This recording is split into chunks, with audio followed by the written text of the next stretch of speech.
எல்லோருக்கும் வணக்கம். நிறைய மாணவர்கள் இங்கே இருக்கிறதுனால இந்த தலித் வரலாற்று மாதம் பற்றியான சில தகவல்களை சொல்லிக்கொள்ள விரும்புகிறேன். அவற்றை பற்றி வாசி பாஸ்கரும் பேராசிரியர் ஆம்ஸ்ட்ராங் அவர்களும் தங்களுடைய உரையில் தொட்டு காட்டினாங்க. என்னென்னா, கருப்பின வரலாற்றிலிருந்து எடுத்த ஒரு யோசனை தான் இந்த தலித் வரலாற்று மாதம். எழுத்தாளர் ரவிக்குமார் அவர்கள் தலித் முரசு இதழில் மால்கம் எக்ஸ் பற்றி, அவருடைய வாழ்க்கையை பற்றி ஒரு தொடர் எழுதி வந்தார்.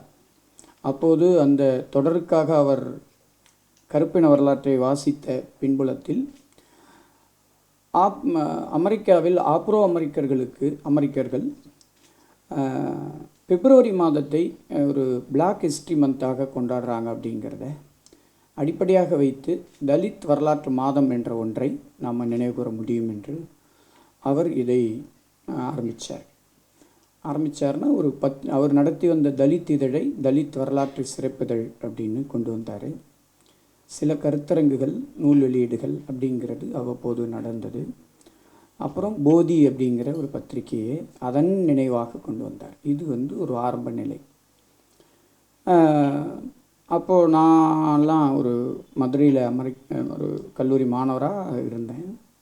அப்போது அந்த தலித் வரலாற்று மாதத்தை பாண்டிச்சேரியில் இருக்கக்கூடிய அவர் ஆரம்பித்திருந்தாலும் அதை அடியொற்றி சில நிகழ்ச்சிகளை, கருத்தரங்குகளை தொடர்ச்சியாக நடத்தக்கூடியதாக மதுரை இருந்த என்னை சார்ந்த நண்பர்கள், குறிப்பாக நண்பர் ஜெகநாதன் அவர்களோடு இணைந்து அம்பேத்கர் படிப்பு வட்டம் அப்படிங்கிற ஒரு சின்ன அமைப்பின் மூலம் நாங்கள் தொடர்ந்து ஒவ்வொரு ஆண்டும் ஏப்ரல் மாதத்தை தலித் வரலாற்று மாதமாக நினைவு கூர்ந்து வந்தோம். அது சின்ன கூட்டங்கள் தான். அப்போ எழுத ஆரம்பிச்சிருந்த பேராசிரியர் கோ ரகுபதி, இன்றைக்கு பேராசிரியர் அவர், அன்றைக்கி ஆய்வாளர் ஜே பாலசுப்ரமணியம், ஜெரோம் சாம்ராஜ், மா வேலுச்சாமி உள்ளிட்ட நண்பர்களை அழைத்து மதுரையில் கூட்டம் நடத்தணும். அம்பேத்கர் படிப்போட்டம் சார். அதுக்கப்புறம் சென்னையில் சில கூட்டங்கள் நடந்தது அவ்வப்போது. அப்புறம் எழுத்தாளர் அழகிய பெரியவன் சில கட்டுரைகளை இந்த வரலாற்று மாதத்தை நினைவு கூறக்கூடிய விதத்திலே எழுதியிருந்தார். பேராசிரியர் அழகரசன் இருக்காங்க, அவங்கள கூட நான் மீட் பண்ணது நெய்வேலியில் நடந்த இந்த வரலாற்று மாதத்தின் நினைவாக பேராசிரியர் கே.ஏ. குணசேகரன் அவர்கள் எழுதிய வடு என்கிற நாவல் வெளியீட்டு விழா நடத்தப்பட்டது. அப்போ தான் நாங்கள் கூட சந்திச்சுக்கிட்டோம். இப்படி ஒரு தொடக்க நிலை இருந்தது. ஆனால் அதை ரவிக்குமார் பின்னாடி அதை தொடர முடியல. அவர் அரசியல் பணிக்கு போயிட்டார். அதுக்கப்புறம் உள்ளபடியே சொல்லணும்னா, ரொம்ப எதையும் எதிர்பாராத சின்ன சின்ன குழுக்கள், ஆர்வலர்கள், இவங்களால் ஓரளவு நினைவு கூறப்பட்டு வந்தது. ஆனால் 2018க்கு பின்னாடி இந்த நினைவு கூறலில் ஒரு முக்கியமான மாற்றம் நடந்தது. அது ரஞ்சித் அவர்களுடைய வருகை. அவர் வானம் கலை திருவிழா அப்படிங்கிற பேரில் இதை ஒரு 3 நாள் நிகழ்வாக பெரிய அளவில் இருக்கும்போது ஓவியர் நடராஜ், ஓவியர் சந்துரு ஐயா இவங்கெல்லாம் இணைந்து ஒரு பெரிய சிலைகளை உருவாக்கினாங்க அந்த வானம் நிகழ்ச்சியில். அதை தான் வாசி பாஸ்கர் நந்தா விளக்கு என்கிற தலைப்பில் அந்த இதை நாங்கள் பண்ணோம். அது டிசம்பர் மாதத்தில் நடந்தால் கூட வரலாற்று நினைவு கூறுறது தான். ஆனால் அடுத்த ஆண்டிலிருந்து ஏப்ரல் மாதத்தை நினைவு கூறக்கூடியதாக இதை மாற்றப்பட்டது. அதற்கு பிறகு தொடர்ந்து இந்த ஏப்ரல் மாதத்தில் கிட்டத்தட்ட ஒரு 6 நிகழ்வுகள், திரைப்படம், நாடகம், ஓவியம், புகைப்படம், இலக்கியம் என்று ஒவ்வொரு துறை சார்ந்தும் இந்த ஏப்ரல் மாதத்தின் வெவ்வேறு நாட்களில் இந்த வரலாற்று மாதத்தை நினைவு கூறக்கூடிய விதத்தில் நிகழ்ச்சிகள் நடத்தப்பட்டு வருகிறது. அது இன்றைக்கி இவ்வளோ பெரிய கூட்டமாக இருக்குது. ஆம்ஸ்ட்ராங் அவர்கள் குறிப்பிட்டது போல் இந்த இடமே ஒரு இதுக்கு ஒரு அர்த்தம் இருக்குது. அங்கங்கே புகைப்படங்கள் தொங்க விடப்பட்டிருக்கு. ஆய்வு மாணவர்கள் இருக்காங்க, பேராசிரியர்கள் இருக்காங்க, ரைட்டர்ஸ் இருக்காங்க, புத்தகங்கள் இருக்குது. இந்த மாதிரி பேசுகிற இந்த மாதிரி ஒரு கூடுகை அப்படிங்கிறது இன்றைக்கு உருவாகி இருக்கிறது ரொம்ப முக்கியம் என்று நான் நினைக்கிறேன். ஒரு முக்கியமான மாற்றம் அது. ஒவ்வொரு ஆண்டும் வரலாற்று நினைவு கூறுற போது என்ன நடக்கும் அப்படின்னா, ஒவ்வொரு கான்செப்டை ரொம்ப அழுத்தம் தரக்கூடிய போக்கு இருக்கும். இந்த ஆண்டு நீங்கள் பார்க்கக்கூடியவங்க ஒருத்தவங்க 2 பேர் உங்களுக்கு தெரிந்திருக்கலாம். இதில் இங்கே இருக்கக்கூடிய இங்கே கொஞ்சம் வெளியே இருக்குது. இதில் பெரும்பாலானவர்கள் ஒரு வட்டாரத்தில் இயங்கியவர்கள், சிறிய தலைவர்கள். சிறிய அப்படிங்கிறது நான் ஒரு மெயின் ஸ்ட்ரீம் அர்த்தத்தில் சொல்கிறேன். அவங்க சிறியவங்க, சிறிய இயக்கம் இல்லை. சிறிய இயக்கங்கள் தான் நிறைய வேலை பார்த்துருக்கு. சிறிய இயக்கங்களுக்கு தான் பெரிய தியாகம், இழப்பு எல்லாமே நடந்திருக்கு. ஆனால் அதுக்கு வரலாற்றில் இடமில்லை. அப்போது வரலாற்றில் இடமில்லாவிட்டாலும் அதை பற்றி இப்போலாம் உங்களுக்கு தெரியும், வரலாற்றில் இடம்பெறுவதற்காகவே காரியங்கள் பண்ணுறாங்க. அது உங்களுக்கு தெரியும். அது எந்த விலையும் இருக்காது. ஆனால் அது அப்புறம் நம்ம சமூக வலைதளங்கள்லாம் அதுக்கு ஒரு வாய்ப்பையும் கொடுக்குது. அது மாதிரி இல்லாமல் ஏதோ ஒரு நாள் ஒருத்தருக்கு காலையில் கிளம்பி போய் ஒரு தாலுகா ஆஃபீஸ்க்கு போயிட்டு ஒரு மனு கொடுக்கறது, பட்டா கேட்டு மனு கொடுக்கறதுக்கு தினம் போவாங்க, திரும்ப போவாங்க. அவங்களுக்கு என்ன கிடைக்குன்னு நினைக்கிறீங்களா? ஒரு நாள் அந்த மத்தியானம் சாப்பாட்டுக்கு பதிலாக ஒரு டீ கிடைச்சா பெரிய விஷயம். அப்படி வேலை பார்த்த பெரியவர்கள் ரொம்ப பேர் இருந்திருக்காங்க. நான் சொல்வேன், எப்படி நீங்கள் சிவப்பு சட்டைக்கு ஒரு அடையாளம் சொல்கிறீங்களோ அந்த மாதிரி சிவப்பு துண்டுக்கு, அந்த மாதிரி நான் ஒரு நீல துண்டுக்கு இந்த மாதிரி ஒரு வரலாறு சொல்ல முடியும். அப்படி ஒரு வரலாறு இங்கே இருந்திருக்கு. நான் மிகையாக சொல்லலை, இதை அது தெரியாது நமக்கு. அப்போது அது மாதிரி வாழ்ந்த அதே நேரத்தில் அவங்க வெறும் வன்முறைகளை எதிர்கொள்கிறவங்களா மட்டும் இல்லாமல் அந்த வன்முறைக்கு ஒரு மாற்றான ஒரு அடையாளத்தை ஒரு சமூக அளவில் உருவாக்குறவங்களாக இருந்திருக்காங்க. அப்படிப்பட்டவங்கள நம்ம அங்கே டிஸ்பிளே பண்ணியிருக்கோம்.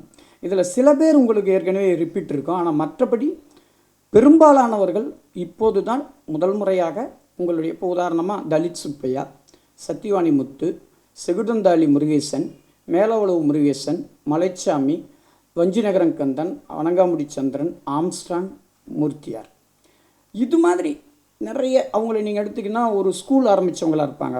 ஒரு குளத்தில் தண்ணி எடுக்கிறதுக்காக ஒரு போராட்டம் பண்ணி அதில் தொடர்ந்து நீர் எடுக்கிறதுக்கான ஒரு வாய்ப்பை உருவாக்கினவங்களாக இருப்பாங்க. ஒரு சின்ன வேலையாக இருக்கும், ஆனால் அதுக்கு நிறைய ஸ்ட்ரகிள் பண்ணியிருப்பாங்க. அது மாதிரியான விஷயங்கள் இந்த ஆண்டு இந்த தலித் வரலாற்று மாதத்தில் நினைவு கூறுறோம்.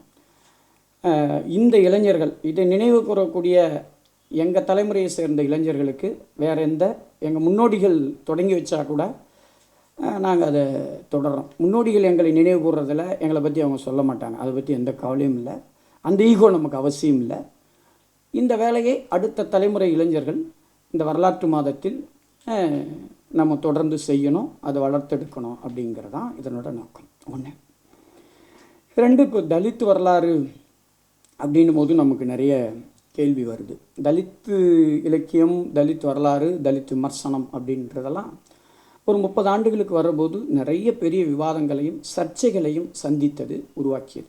அது எல்லாருக்கும் தெரிஞ்சிருக்கும் நீங்கள் அந்த பீரியடை கவனித்து பார்த்தா. அதில் ரொம்ப முக்கியமானது தலித் விமர்சனம் என்று நான் நினைக்கிறேன். படைப்புகள் ரொம்ப அடிப்படையானவை, காலத்தால் நிற்கக்கூடியவை. அண்ணன் இமயம் அவர்கள் அதை கோடிட்டு சொன்னார், இப்போதும் சொல்லுவார். எல்லோருக்கும் நீங்கள் ஒரு வாழ்க்கையில் ஒரு கதையாவது எழுதிடுன்னு வேண்டுவார்.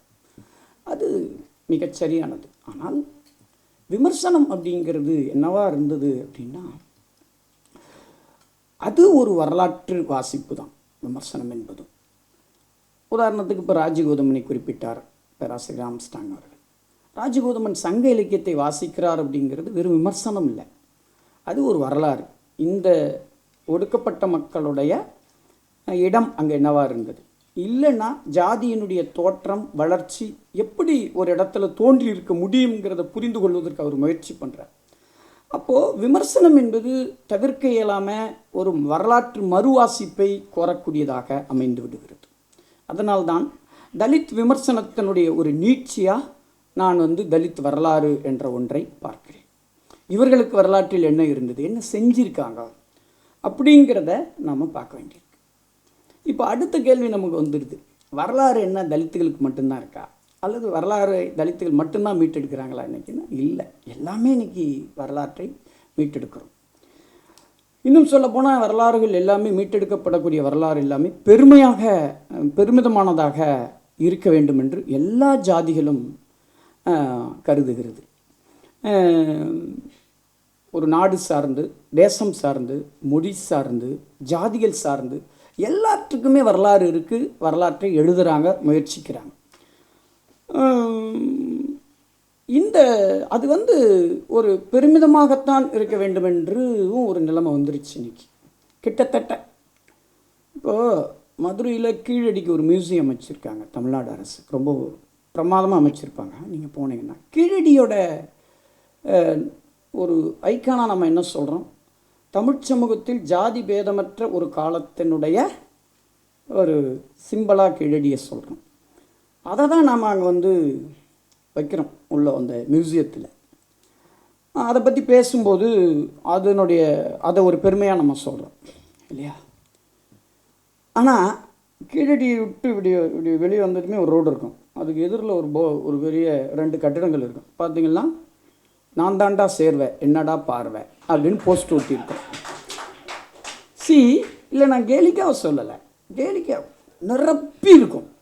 அப்போது நாம் உருவாக்கிக்கிற உலகம் நமக்குள்ளே மட்டுமேயான ஒரு உலகமாக இருக்க ஒழிய இந்த உலகத்துக்கு வெளியே ஒன்று இருக்குல்ல, அதுதான் ரியாலிட்டி, அதுதான் யதார்த்தம். அப்போது இந்த சமூகம் ஏன் தொடர்ந்து ஒரு பக்கம் நம்ம பெருமிதங்களை உருவாக்குகிறவங்களா, நாம் பேச விரும்புகிறது பெருமையாக மட்டும்தான் இருக்குது அப்படின்ற ஒன்றும், ஆனால் இன்னொரு பக்கம் முன்னை விட நிலைமை படிக்கக்கூடிய வயதில் இருக்கக்கூடிய மாணவர்களிடையே ரொம்ப கூடுதலாக. நீங்கள் ஒரு 2 வாரத்துக்கு முன்னாடி அதே கீழடியில் அந்த ஊர்லேயே காமராஜர்புரம் அந்த ஊரில் ஒரு பகுதி காலையில் 3 மணிக்கு தூங்கிட்டு இருந்த ஒரு தலித் இளைஞனை தூக்கி எழுப்பி வெட்டிட்டாங்க. மீடியாவில் அது கீழடின்னு போட மாட்டாங்கன்னு வச்சுங்களேன், சொல்கிறேன். ஏன்னா நம்முடைய பெருமைக்கு வந்துடும் அது இழுக்கு, அது மாதிரி ஆயிடுது. அப்போது இந்த யதார்த்தத்துக்கும் நாம் காட்ட விரும்பக்கூடிய ஒரு உலகத்துக்குமான ஒரு இடைவெளி இருக்குல்ல, இதை நாம் வந்து இந்த வரலாற்று கருவியை கொண்டு இந்த கேள்விகளை கொண்டு உரசி பார்க்கறது ரொம்ப முக்கியம்னு நான் நினைக்கிறது உண்டு. நண்பர்களே, அப்போது நாம் சில விஷயங்களை ஏன் பெருமையாக பேச முடியலைங்கிறதையும் சேர்த்து பேசணும். பெருமையை பற்றி பேசுகிற போது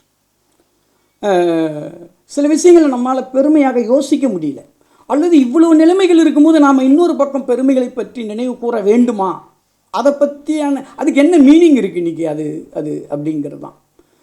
இந்த மாதிரியான மியூசியம் அல்லது இந்த வரலாறெல்லாம் உருவாக்குறதுக்கு ஒரு நோக்கம் இருக்குது. நான் அதை தப்பாக சொல்ல மாட்டேன். என்னென்னா, உனக்கு ஒரு கடந்த காலம் ஜாதி பேதம் இல்லாமல் இருந்திருக்கு, நீ ஏண்டா ஜாதியோடு இருக்குன்னு கேட்குறதாகவும் அது இருக்குது. அதை நான் மறுக்கலை, அது உண்மை.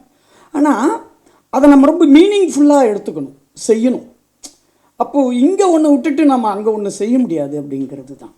அப்போ இந்த பாரம்பரியம், இந்த பெருமை, இதை பற்றியான ஒரு பாய்ச்சலை, ஒரு கேள்வியை இந்த வரலாற்றின் வழியாக வைக்கிறோம்.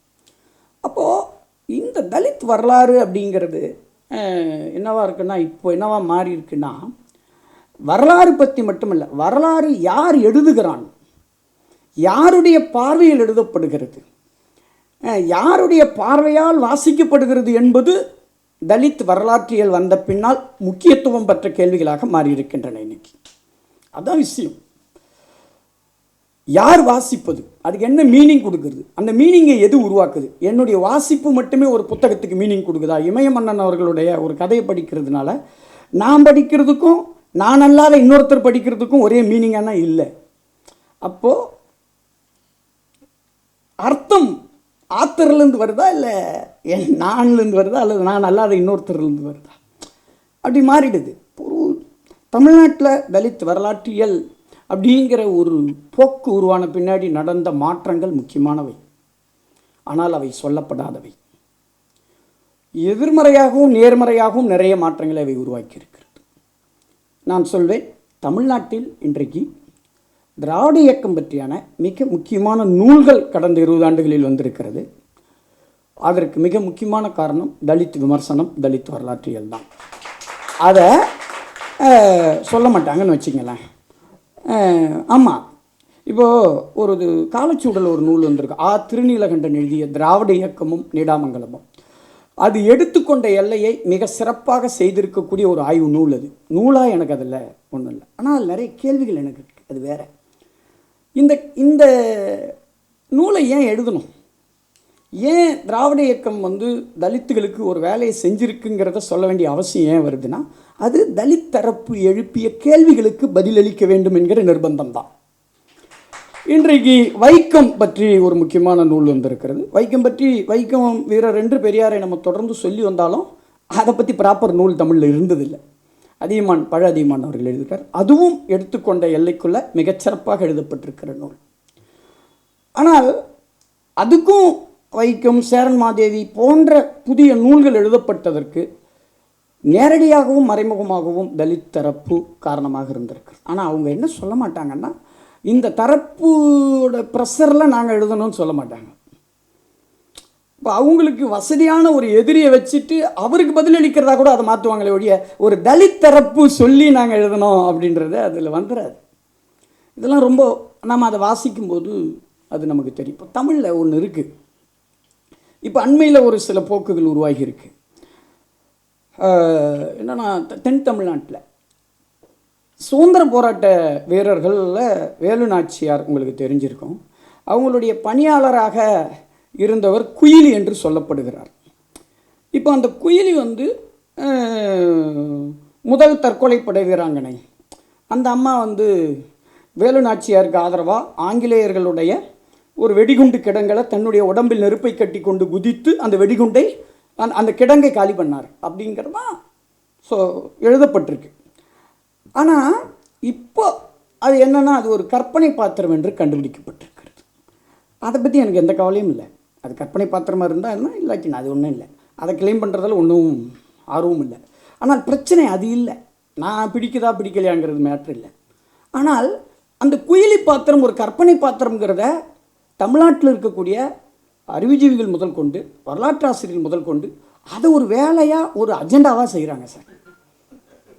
நான் கேட்குறேன், அது ஒரு கற்பனையாக இருந்தால் உனக்கு என்னன்னு கேட்குறேன். நான் வரலாற்றில் இருக்கக்கூடிய கற்பனையெல்லாம் நீ உன்னால் மறுத்தர முடியுமா?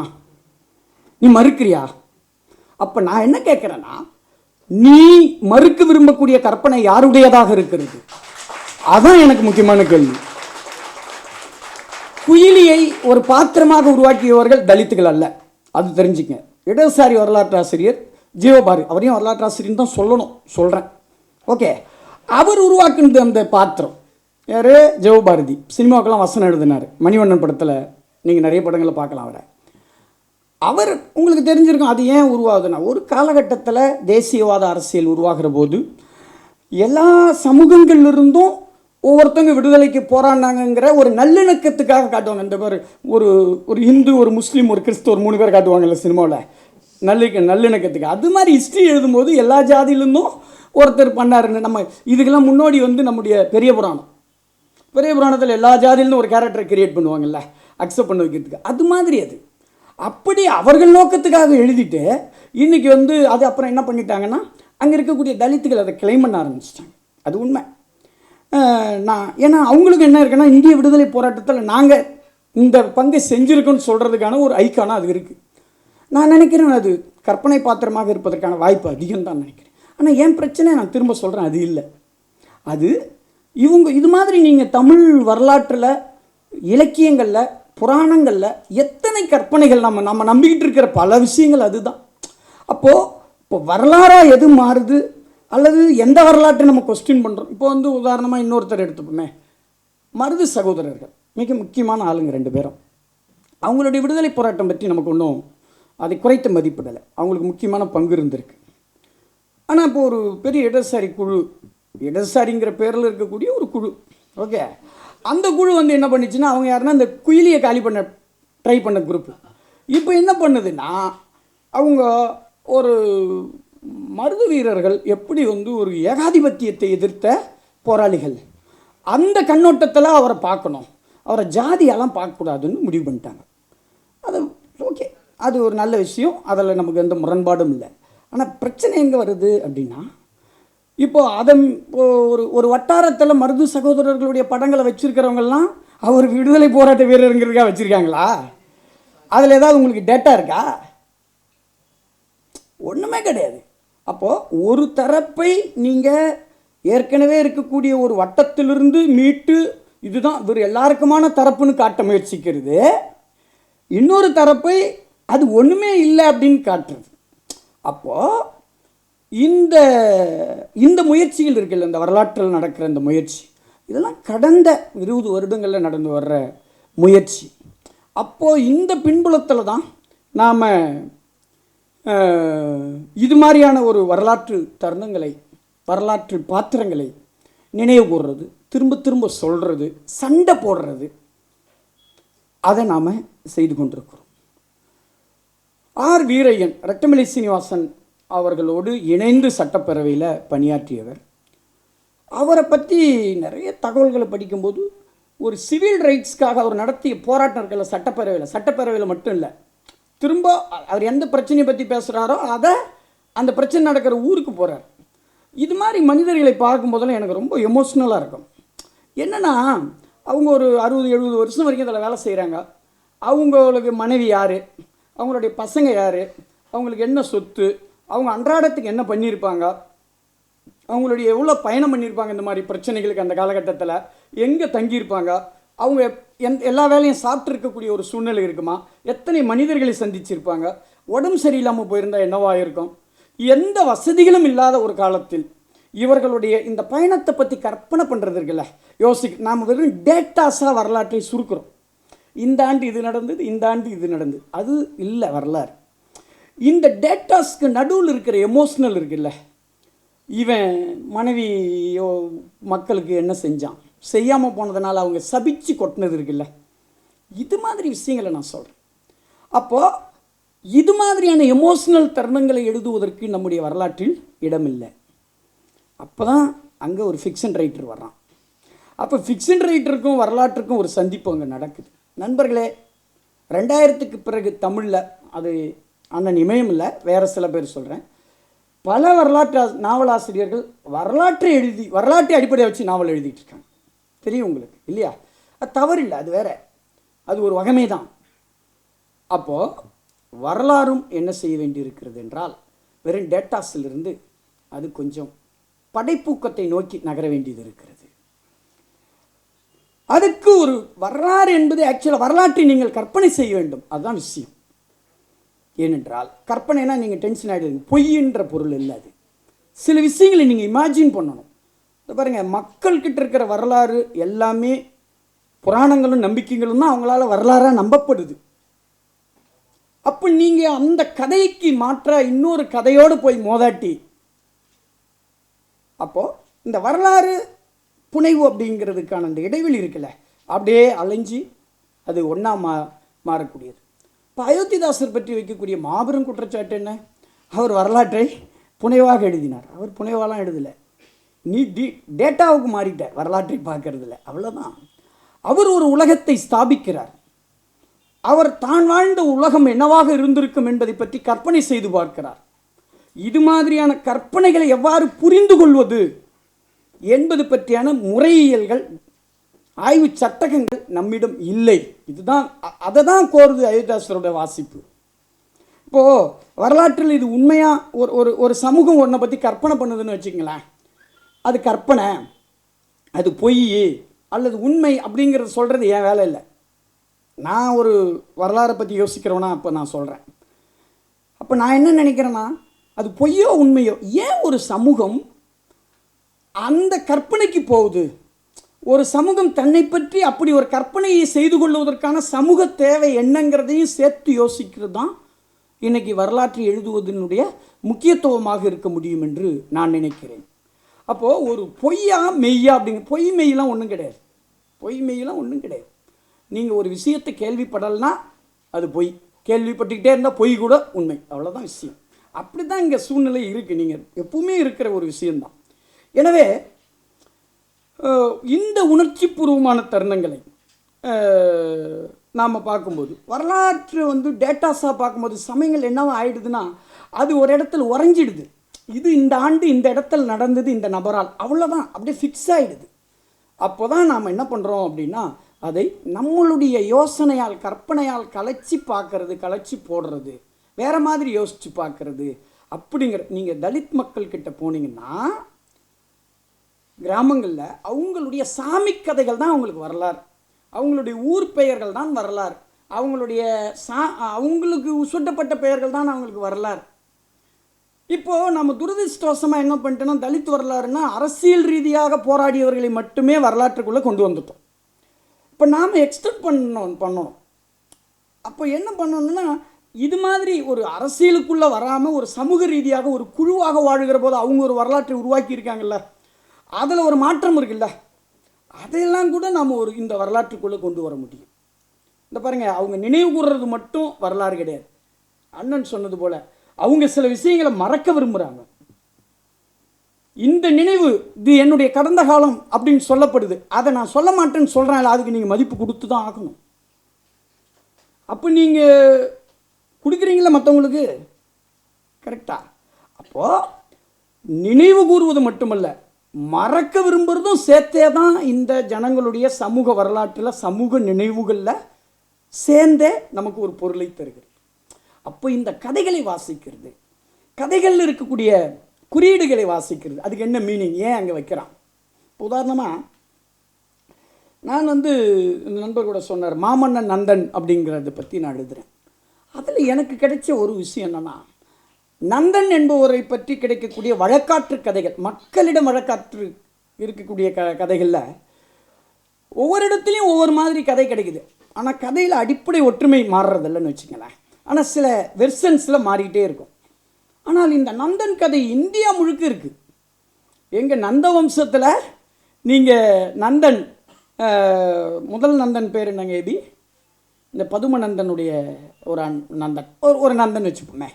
அவர் பற்றி சொல்கிறதுல என்னென்னா, அவர் ஒரு கலப்பு ஜாதிக்கு பிறந்தவர், அப்பா வேறு அம்மா வேறு.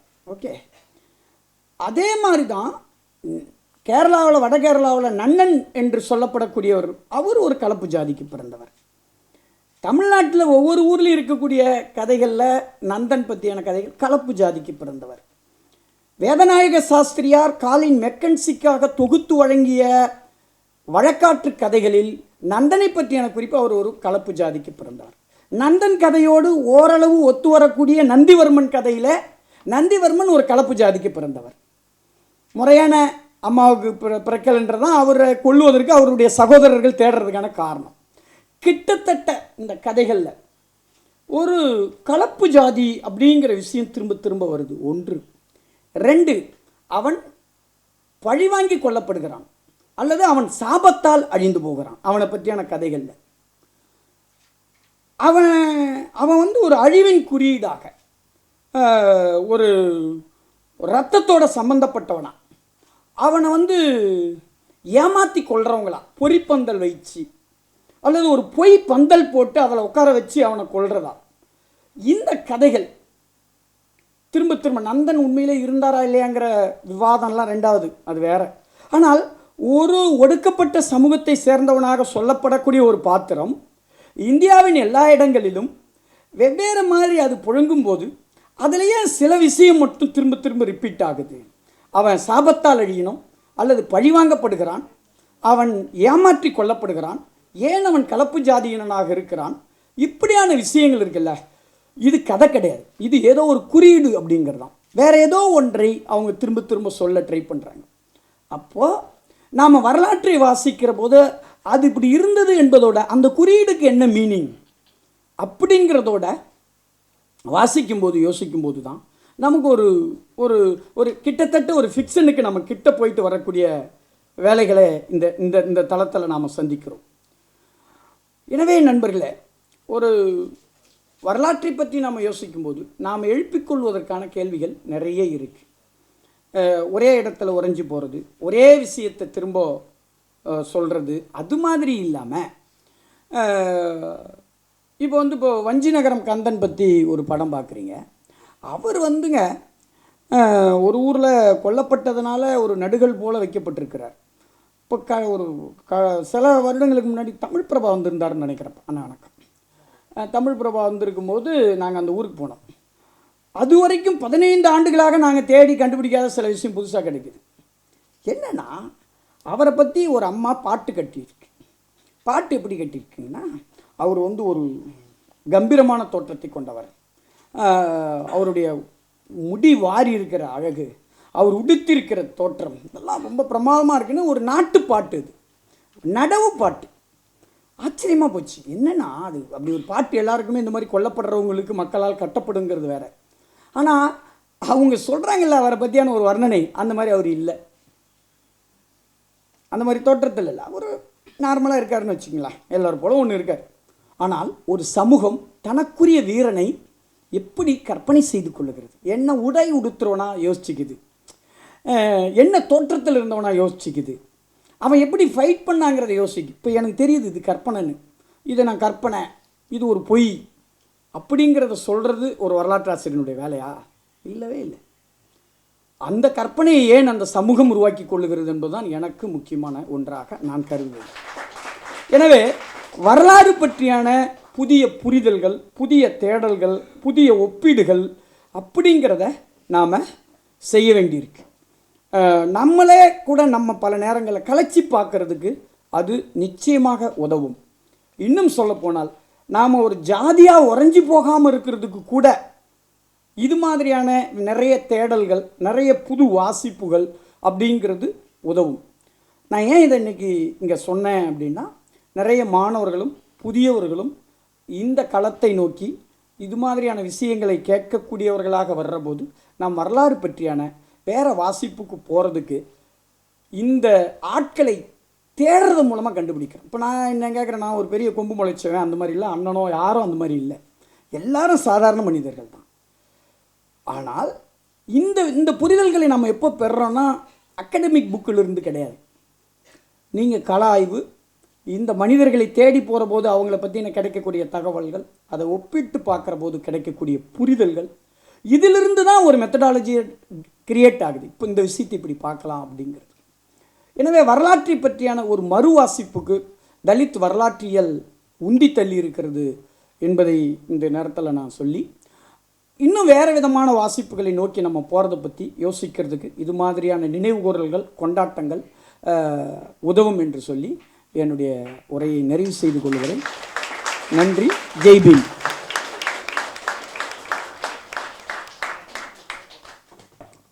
சிறப்புரை வழங்கிய எழுத்தாளர் ஸ்டாலின் ராஜாங்கம் அவர்களுக்கு நன்றி. எழுத்தாளர் ஸ்டாலின் ராஜாங்கம் அவர்களுக்கு சிறப்பு செய்ய பேராசிரியர் அழகரசன் அவர்களை அன்புடன் அழைக்கிறேன்.